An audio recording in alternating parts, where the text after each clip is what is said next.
जिस व्यक्ति की मृत्यु निकट आ जाए उसे हरि का भजन करना चाहिए।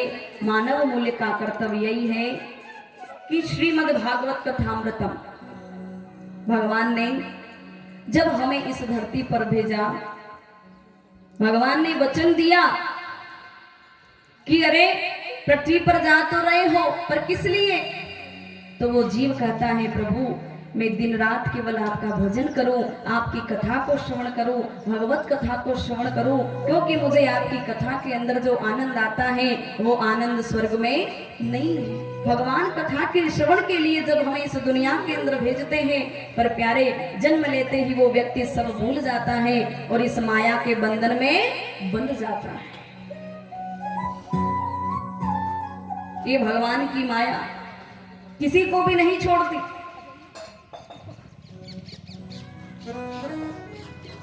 पर सुखदेव जी महाराज कहते हैं मानव मूल्य का कर्तव्य है, हमें श्रीमद् भागवत कथा को श्रवण करना चाहिए। अब परीक्षित जी महाराज कहने लगे प्रभु मैं कहाँ जाऊं, किससे कथा को सुनूं? एक काम करिए ना, मुझे तो आप ही कथा सुनाइए। सुखदेव जी महाराज को श्रोता चाहिए था, सुखदेव जी महाराज वक्ता बन गए, परीक्षित जी महाराज श्रोता बन गए और सभी संत ऋषिगण जितने भी हरिद्वार के आनंद तट पर आज सबने सुना कि सुखदेव जी महाराज कथा सुनाने जा रहे, सभी अपना आसन ले लेकर के वहां पर बैठ जाते हैं। सुखदेव जी महाराज कीर्तन करते हुए कथा प्रारंभ करते हैं। सबसे पहले सुखदेव जी महाराज ने भगवान के भक्त की भक्ति का वर्णन किया कथा प्रारंभ करने से पहले।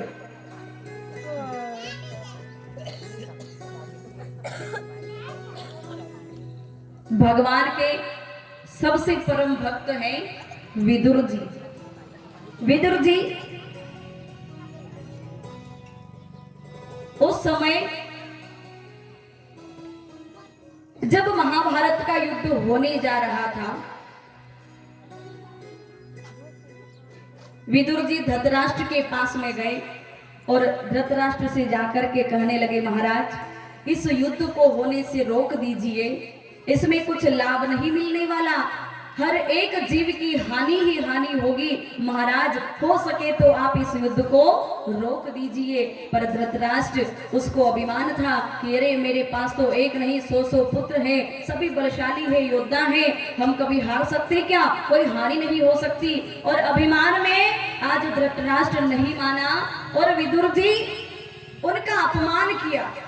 विदुर जी का जब कोई जीव भगवान के भक्त का अपमान करता है और जब अपमानित होकर के वो भक्त जब उस सीमा को छोड़ करके जाता है, तो प्यारे आप समझ लेना कि उस क्षेत्र की, उस नगर की, उस गांव की आयु बहुत निकट है, बहुत निकट, यानी कि काल आने वाला है, मृत्यु निकट आने वाली है। रामचरितमानस के अंदर आपने सुना होगा कि जब मर्यादा पुरुषोत्तम भगवान श्री राम सीता मैया को ढूंढते हुए जब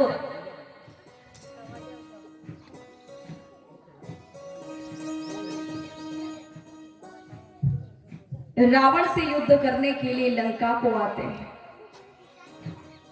पर समुद्र के उस पार आज सेना लेकर के भगवान आए हैं। पर विभीषण जी ने विचार किया कि एक बार मैं भैया को समझा दूं। रावण को समझाने के लिए विभीषण जी आज समझाने के लिए गए कि भैया मान जाओ, ये जगत की मां है, बेर लेना ठीक नहीं है, वो भगवान है, बेर छोड़ दीजिए और सीता जी को उनको लौटा दीजिए। पर रावण नहीं माना, विभीषण जी का भरी सभा में अपमान किया। विभीषण जी जब चरणों में गिर करके रावण से क्षमा मांगने लगे, लात लगाई विभीषण जी को। और प्यारे ध्यान देना, जब परिवार के, समाज के, गांव के, नगर के यदि कोई भी रिश्तेदार हो, कोई भी परिजन हो, यदि हमें उसकी लात लगती है, चाहे शब्दों की लगो चाहे मार की लगो, जब लात लगती है तो सारे परिवार के बंधन छूट जाते हैं और कहां चले जाते हैं? हम भगवान की शरण में चले जाते हैं। आज विभीषण जी ने क्या किया? जब भैया ने भरी सभा में अपमान किया तो आज विभीषण जी लंका को छोड़ करके प्रभु श्री राम की शरण में चले जाते हैं। अस कही चला विभीषण तबहि, आयुहीन भय सब तबहि। विभीषण जी जब जा रहे थे, लंका वासियों की आयु बहुत निकट थी। ऐसे ही आज विदुर जी जब धृतराष्ट्र को समझाने लगे, नहीं माना, और विदुर जी जब वहां से चले जाते हैं तो आज हस्तिनापुर की आयु बहुत निकट है, कम है, दिन शेष रह गए। अब विदुर जी चले गए वन के अंदर। अब जैसे ही जंगल के अंदर आए तो यहाँ पर विदुर जी की भेंट उद्धव जी से हुई। अब ये भी भगवान के भक्त हैं और वो भी भगवान के भक्त, दोनों भगवान के भक्त। तो यहाँ पर क्या होता है, सुंदर समागम कि 4 मिले 64 खिले। जब भक्त से भक्त का मिलन हुआ, दोनों एक दूसरे को हाथ जोड़ करके प्रणाम कर रहे हैं। कैसी स्थिति हुई है, 4 मिले 64 खिले, 20 रहे कर जोड़, हरिजन सो हरिजन मिले और 20 से 7 करोड़। ध्यान से समझना, 4 मिले 64 खिले। 4 क्या है, 2 तो विदुर जी की आंखें और 2 उद्धव जी की आंखें। कितनी हो गई, मुंडोई को नहीं गई, 2 विदुर जी की आंखें और 2 उद्धव जी की, कितनी हो गई, 4 मिले 64 खिले। अब आपके मुंह के अंदर कितने दांत हैं,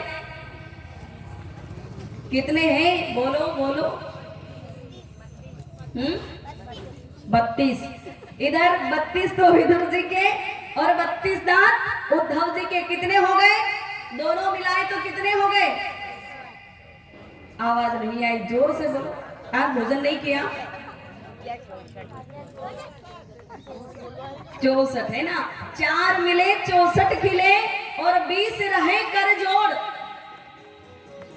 अपने हाथों की उंगलियां कितनी है, 20, 5 गिनती भूल, 10 है ना, 5 और 5 10 हो गई। अब 10 तो विदुर जी की और 10 उद्धव जी की, कितने हो गए, दोनों को मिलाया तो 20 हो गए। तो यहाँ पर 4 मिले 64 खिले, 20 रहे कर जोर, और हरिजन से हरिजन मिले तो 20 से 7 करोड़। अब ये 7 करोड़ क्या है, जब भक्त से भक्त का मिलन हुआ, बिल्कुल खिलखिलाकर हंस रहे हैं, और दोनों भक्त आपस में जब प्रणाम करते हैं, 20 से 7 करोड़।